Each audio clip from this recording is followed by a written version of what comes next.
Hello friends, આજે આપણે વધેલી ભાખરીમાંથી સુખડી બનાવી લઈશું। તો અહીંયા મેં 2 ભાખરી લીધી છે। અહીંયા આપણે ગરમ ભાખરી પણ લઈ શકીએ। મારે આ રાતની પડેલી ઠંડી ભાખરી છે, તો અહીંયા આપણે આ ભાખરીના ટુકડા કરી લઈશું અને એને મિક્સરમાં પાવડર બનાવી લઈશું। આપણે એને હાથેથી ચોળીને પણ એનો ભૂકો કરી શકીએ, પરંતુ મિક્સરમાં એનો પાવડર બનાવવાનો છે। ગુજરાતીઓના ઘર ઘરમાં આ ભાખરીનું ચૂરમું તો બનતું જ હોય છે। તો મેં મિક્સરમાં પાવડર કરી લીધો છે અને એક પેનમાં 1 મોટી ચમચી ઘી લઈ અને આ પાવડરને આપણે શેકી લેવાનો છે। ભાખરી ઠંડી હોય તો આ ગરમ પણ થઈ જાય અને થોડોક એકદમ કરકરો પણ થઈ જાય।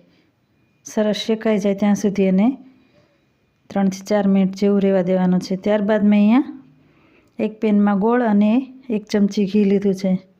અહીંયા કંઈ મેં માપ લીધું નથી, આપણને ગળ્યું ફાવતું હોય એટલો ગોળ લેવાનો છે। હવે આપણે એનો પાયો બનાવી લઈશું।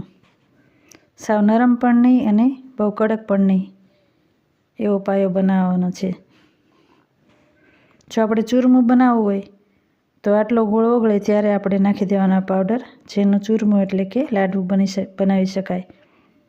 મારે એની સુખડી બનાવી છે, તો અત્યારે જે ગોળ છે એનાથી થોડો વધારે એટલો પાયો લઈશું।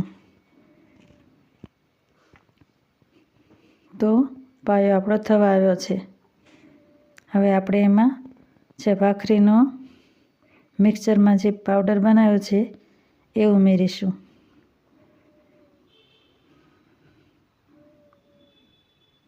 ગેસની ફ્લેમ બંધ કરી દેવાની છે। જો આપણે એકદમ કડક સુખડી બનાવવી હોય તો હજી પણ થોડો વધારે પાયો લેવાનો।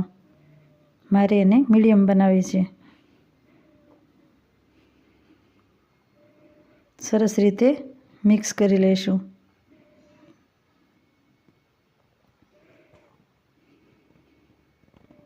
ત્યારબાદ આપણે એને નીચે ઉતારી એક થાળીમાં ઠારી લઈશું અને એના પર કાજુ બદામ અને સૂકું ટોપરાનું ઝીણ એનાથી ગાર્નિશ કરીશું। ત્યારબાદ એના કાપા કરી લઈશું। થોડી વાર માટે ઠરવા દઈ અને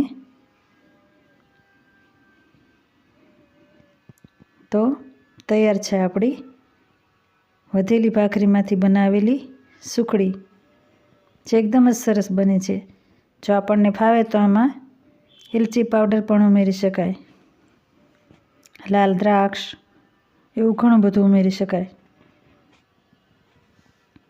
એકદમ જ સરસ આ સુખડી બની છે। તો તમે જો ચૂરમું બનાવતા હોય તો એકાદ વાર આ સુખડી બનાવવાની પણ ટ્રાય કરજો અને કેવી બની તે મને કમેન્ટ બોક્સમાં જરૂરથી જણાવજો।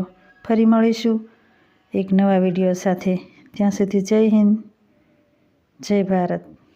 Thank you.